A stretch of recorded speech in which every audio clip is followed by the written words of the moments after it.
Assalamualaikum warahmatullahi wabarakatuh. Perkenalkan, nama saya Arul Rabiu dari Sekolah SMP Kemala Bayangkara 1 Surabaya, kelas 9D. Saya akan menceritakan cerpen yang berjudul Ketika Laut Marah, karya Widya Suwarna. Sudah 4 hari, nelayan-nelayan tak bisa pergi ke laut. Pada malam hari, hujan lebat turun, gemuruh gelombang, tiupan angin yang sangat kencang. Di kegelapan malam seolah-olah memberi tanda bahwa alam sedang murka, laut sedang marah, bahkan bintang-bintang pun seolah tak berani menampakkan diri. Nelayan-nelayan miskin yang menguntungkan rezekinya pada laut setiap hari hanya bisa berusaha hati. Ibu-ibu nelayan terpaksa merelakan menjual emas simpanannya yang hanya 1 hingga 2 gram untuk membeli kebutuhan sehari-hari. Mereka yang tak punya benda berharga hanya bisa terpaksa meminjam kepada lintah darat. Namun, selama hari-hari sulit itu, ada pesta di rumah Pak Yus. Tak ada yang menikah, tak ada yang berulang tahun. Pak Yus bukanlah orang kaya. Pak Yus hanyalah nelayan biasa, sama seperti para tetangganya. Pada hari-hari sulit itu, Pak Yus menyuruh istrinya memasak nasi dan beberapa macam lauk pauk yang sangat banyak. Lalu, ia mengundang anak-anak tetangga yang berkekurangan untuk makan di rumahnya. Dengan demikian, rengek tangis anak yang lapar tak terdengar lagi, diganti dengan perut yang kenyang dan wajah yang berseri-seri. Kini, tiba hari kelima. Pagi-pagi, Ibu Is memberi laporan. "Pak, uang kita tinggal 20.000. Kalau hari ini kita menyediakan makanan lagi untuk anak-anak tetangga, besok kita sudah tidak punya uang lagi. Belum tentu nanti sore Bapak melaut." Pak Yus diam sejenak.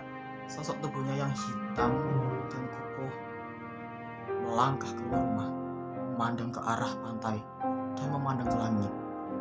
Nan jauh di sana, segumpal awan hitam menjanjikan cuaca yang buruk nanti petang. Kemudian, ia masuk ke rumah dan berkata, "Ibu pergi saja ke pasar dan belanja. Nan, seperti kemarin, ajak anak-anak tetangga makan. Urusan besok jangan dirisaukan." Ibu Yus pergi ke dapur dan mengambil keranjang pasar.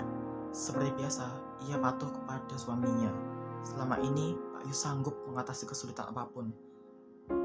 Sementara, Pak Yus masuk ke kamar dan berdoa. Ia memohon kepada Tuhan agar memberikan cuaca yang baik nanti petang dan malam. Dengan demikian, para nelayan bisa pergi ke laut, menangkap ikan, dan besok ada cukup makan untuk seisi desa. Siang harinya, anak-anak makan di rumah Pak Yus. Mereka bergembira.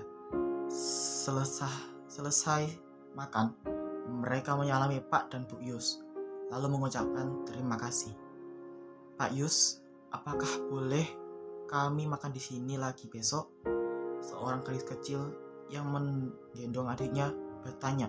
Matanya besar merah hitam memandang penuh harap. Ibu Yus tersenyum sedih. Ia tak tahu harus menjawab apa. Tapi dengan mantap dan suara yang sangat besar dan berat, Pak Yus berkata, "Tidak, Titi. Besok kamu akan makan di rumahmu. Dan semua anak ini akan makan enak di rumahnya masing-masing." Titi dan adiknya tersenyum. Mereka percaya pada perkataan Pak Yus. Pak Yus adalah nelayan yang berpengalaman. Mungkin ia tahu bahwa nanti malam cuaca akan cerah dan para nelayan akan panen ikan. Kira-kira jam 4 petang, Pak Yus pergi keluar rumah dan memandang ke pantai yang tenang. Angin bertiup sepoi-sepoi dan daun pohon kelapa bergemerisik ringan. Segumpal awan hitam yang menjanjikan cuaca buruk sirna entah kemana. Ia pergi tanpa pamit. Malam itu, Pak Yus dan para tetangganya pergi melaut.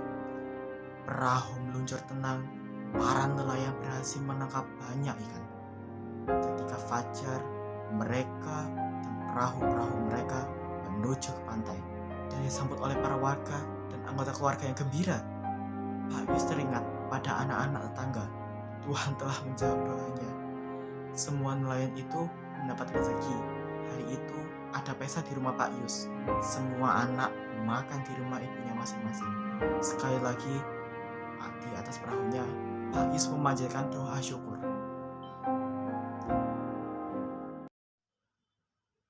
Sekian, terima kasih. Wassalamualaikum warahmatullahi wabarakatuh.